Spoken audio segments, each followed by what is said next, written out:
Today's video is sponsored by KEH Camera. So as we continue to dive deeper into this project in this series, I feel like it's important to talk about some of the questions that I ask myself when sort of approaching not just this project, but really any project. I feel like to me, that is sort of laying the foundation for what the end result might look like or feel like, but more than anything, it's just a way to get started, because for me, without asking those questions and sort of outlining things, it's easy for me to get overwhelmed with everything being in my head. But if I start to just write down these questions and sort of break it down into simpler things, it's easier for me to kind of get an idea of what this might look like. Because for me, it might not for you, but for me, that sort of thing helps kind of inform what I'm going to shoot or what I'm looking for. There's a lot of photos that I'll come across that I have a different feeling about or thought about that wasn't there when I made the photo.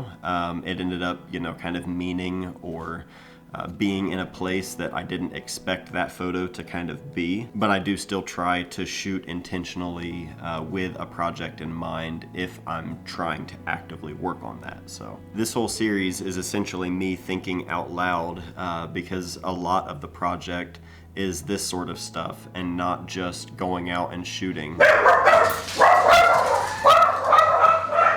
Okay, this was absolutely not planned, but I just got a KEH box in the mail. I am absolutely keeping that in, okay?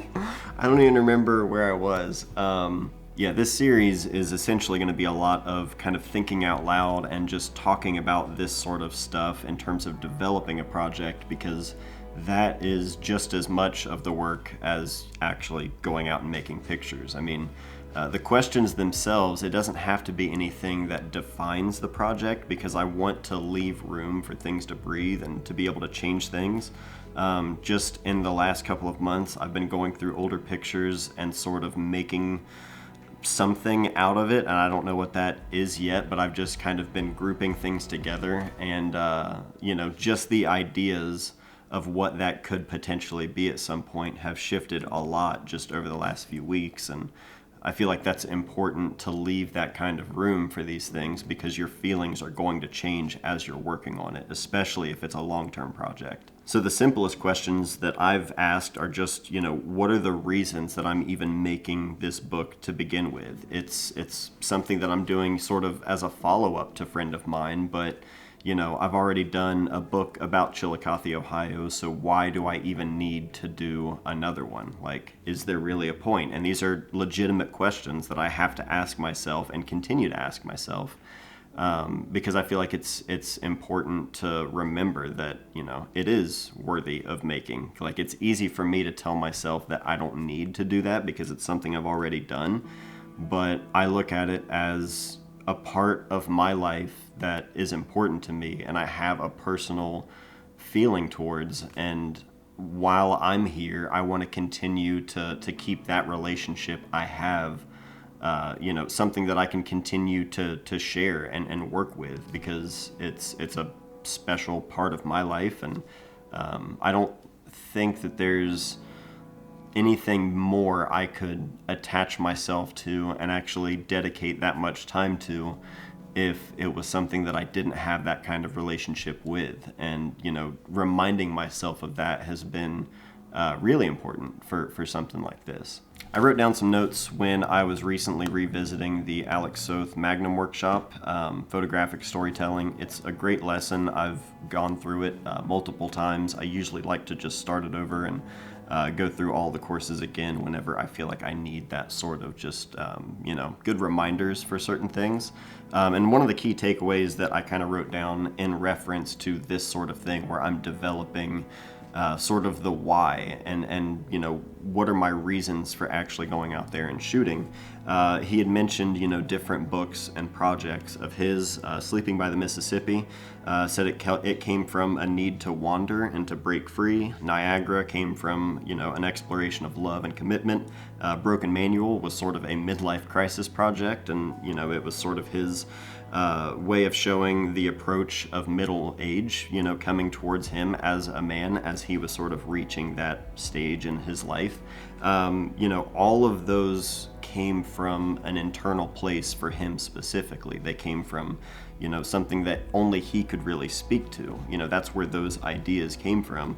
And for me, you know, I have to ask, like, what are my internal thoughts or questions that I have in regards to Chillicothe, Ohio? Like, what are those questions or thoughts that I have that I can pull from or speak to in terms of pictures? This is just like a huge aspect of working on a project day by day. Like, you have all of your days where you're actually making pictures, and that's great. But the days in between that, being able to keep yourself active and engaged and asking questions and studying, like, those are the things that for me help keep me engaged with the project, but also just keeping me informed, and it doesn't just feel like, you know, something that I need to get done. It's something that is part of me and something that's changing and evolving every day. That to me is a huge aspect of working on something like this. And I wanted to share a few books while I'm here today, because these are just a few books I've kind of gone back to time and time again as I've just been thinking about, you know, going around and working on this project and the kind of pictures and even just sort of the look. I've just been trying to kind of pull that inspiration together. And these three books, for different reasons, are books that I kind of keep coming back to, and I just wanted to share those today, since that's really all I've been doing. With the holidays and getting the office moved in and everything, since the last video. The last month has really just been a lot of looking at photo books, a lot of writing, a lot of asking myself questions, and just developing the project in different ways. And I wanted to share a few books while I'm here today, because these are just a few books I've kind of gone back to time and time again as I've just been thinking about, you know, going around and working on this project and the kind of pictures and even just sort of the look. I've just been trying to kind of pull that inspiration together. And these three books, for different reasons, are books that I kind of keep coming back to, and I just wanted to share those. The first book I want to share is William Wiley, Route 36. This was recommended by Kevin O'Mara, one of my very close friends. He recommended this to me actually in reference to a different project that I was working on, but it's actually been really inspiring for this project as well.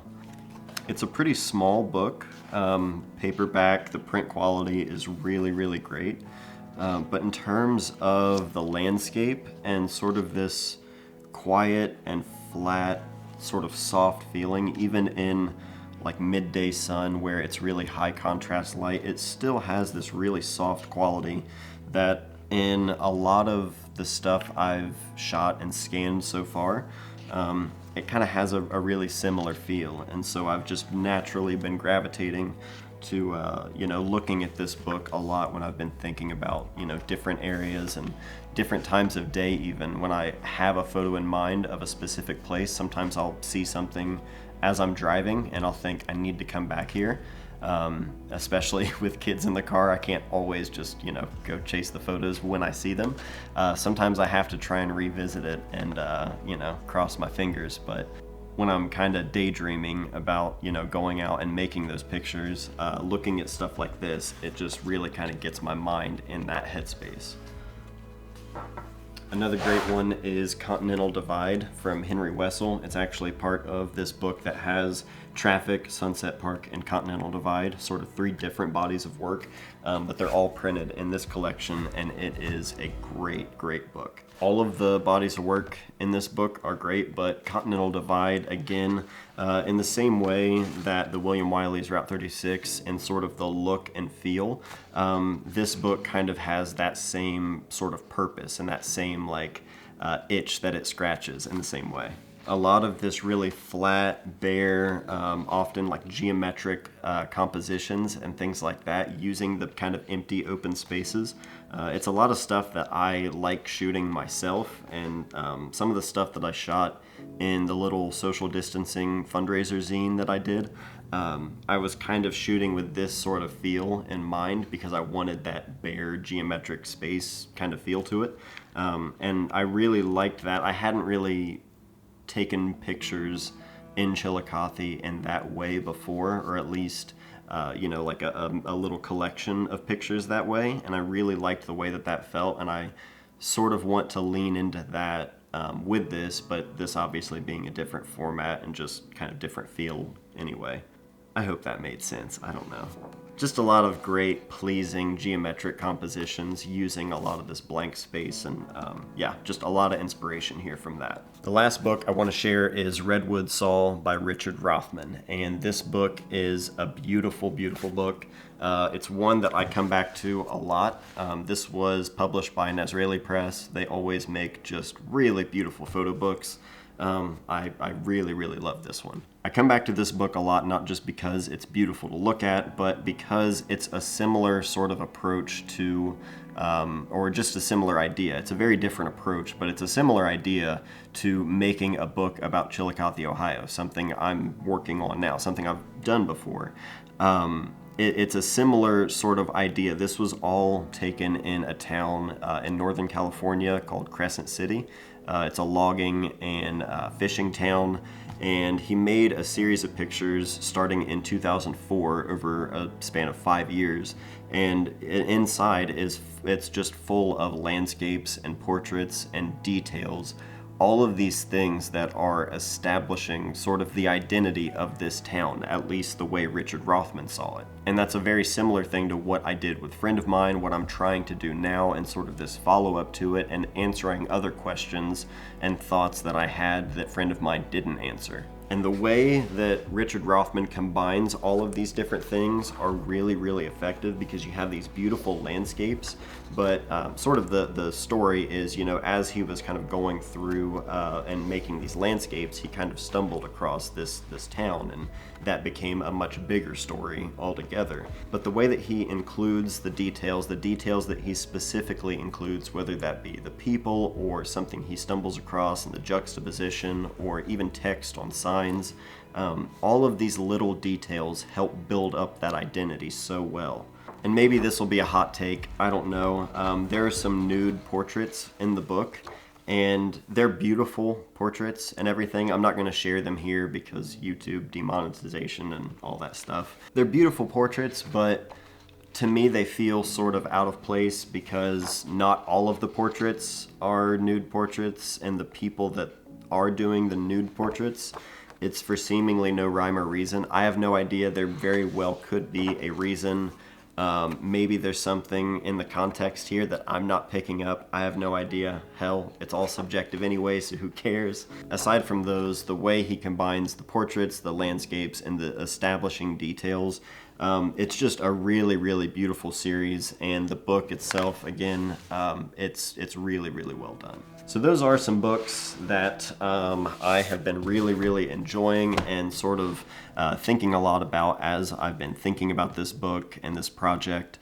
Obviously, I'm excited about all of the final look and feel and getting inspiration from books in that way.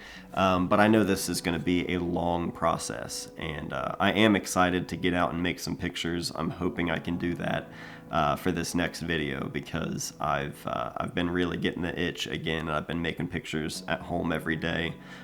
It's just felt really good, so I'm excited to work more on it. But in the meantime, I am definitely in the back end, just really trying to dive into this and take it all a day at a time. So I hope you guys enjoy these videos just as much as the gear stuff. I know that's what everyone loves. Actually, speaking of which, this is probably a good time to wrap it up, because I've got some gear to open up. And if you guys need a place to buy some gear, I can tell you all about our sponsor today, KEH Camera.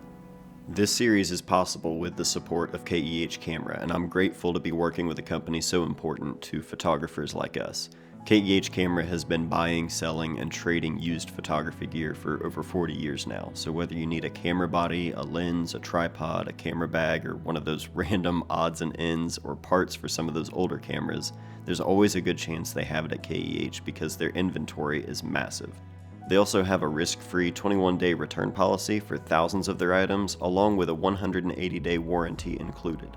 If you ever need to trade in or sell any of your gear, they have a quoting system on their website that's available 24/7, and you can even schedule a video chat with one of their buyers. For anything you need, be sure to use the affiliate links below anytime you're shopping or selling with KEH to support the channel. It goes a long way at no extra cost to you.